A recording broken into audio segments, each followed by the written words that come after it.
Today we took the brand new BlowVac BackLift 8200 into a mineral plant. My name is Wieland and I would like to show you today the BlowVac BackLift in a tough industrial environment. Some time ago I showed you the BlowVac BackLift 10,000, that is the unit with a big hydraulic suction boom.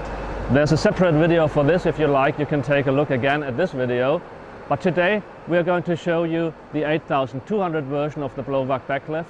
That is a unit which is equipped here with a blowing discharge device so that the customer can discharge the suction material with a blowing device into a silo. What we are going to do today is to show you the suction work inside the building, how to extract large amounts of minerals, and of course the backlift function, how to discharge the suction material into a large container or alternatively directly onto a big truck. The customer asked us to extract this large heap of minerals which you can see behind me. Manuel will do this in a second. We have already put down a suction line in DN100. Manuel, let's go.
The job is done.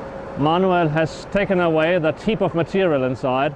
The next step will be to drive the truck to the container and to discharge the suction material.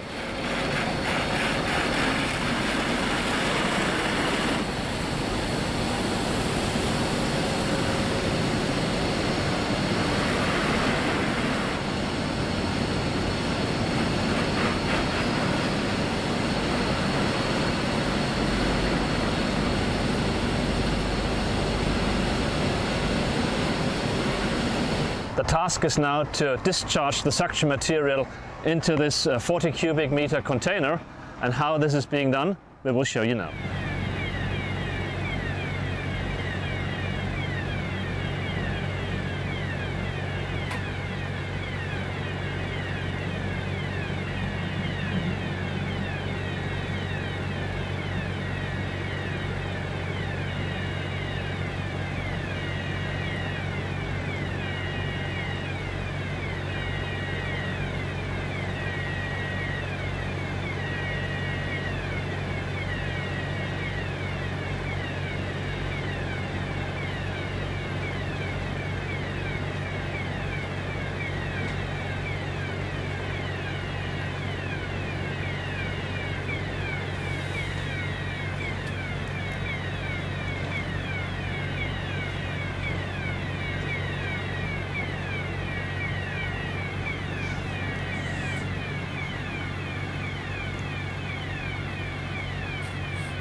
This is again the BlowVac BackLift 8200.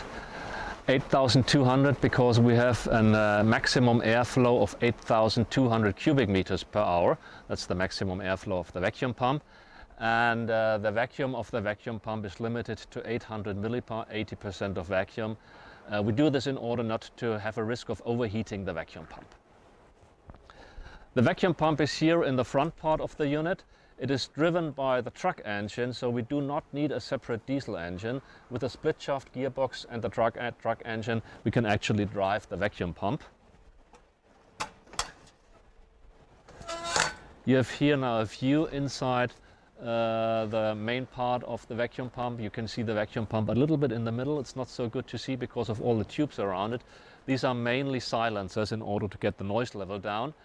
At the top, behind the flap, is the safety cartridge filter with a filter surface of 40 square meters. The safety filter is required because the main filter, which is in the container, could have, due to wear, a hole, and then fine dust would go into the vacuum pump. We must not allow this, so we always have a safety filter at our units to prevent fine dust from going into the vacuum pump.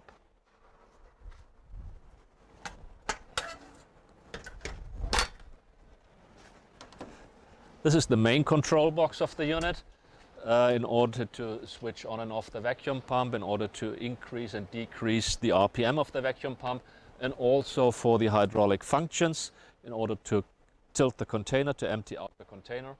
And we have here the possibility to connect a cable remote control. As an option, there exists also the possibility to equip the unit with a radio remote control. This unit is not equipped with that, but of course that's possible.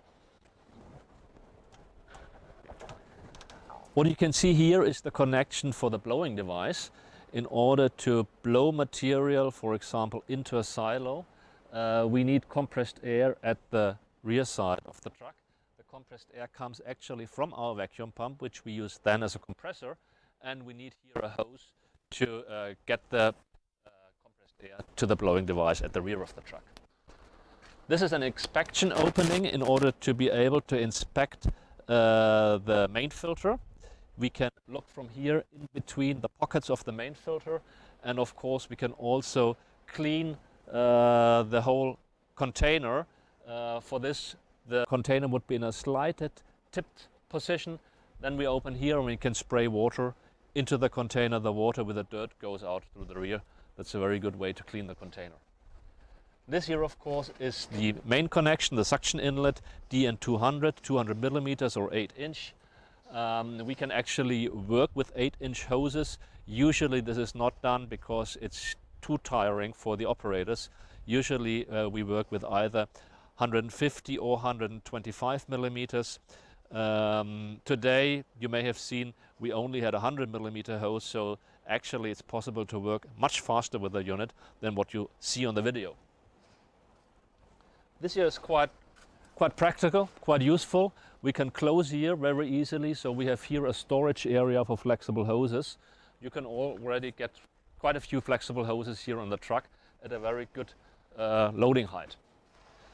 The hydraulic functions for the container once again are also here, so that you can actually activate all hydraulic functions from the rear side of the truck, which is a good thing, of course, because when you discharge you need to be here near the discharge operation.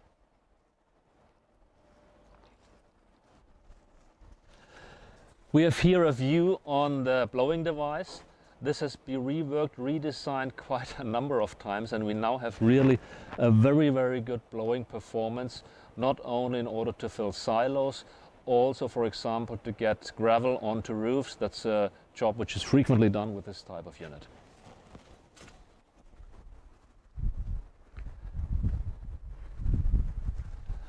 What you can see here are the tubes and hoses in order to get the suction power to the main filter, to the container.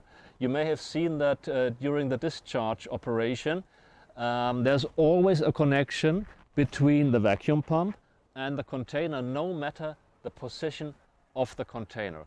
That means that also in the top position, in a high position of the container, we can actually do suction work. We can do suction work in any position of the container. This is very useful because when we want to discharge near the area where we are actually working, when the container is near the area where the material is, then the container can remain in the top position, in the highest position during suction work, so that you do not lose any time for lowering and lifting the container. This is really very important and very practical.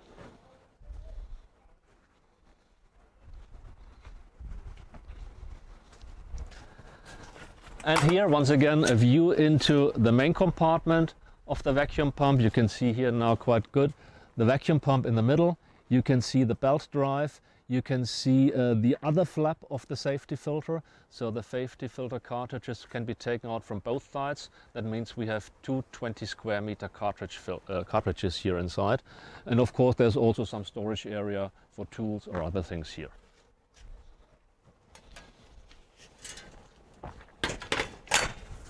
Well, that's it for today. Thank you for looking into VacNews. I hope this was useful for you, and we will see you again at the next video. Thank you and bye-bye.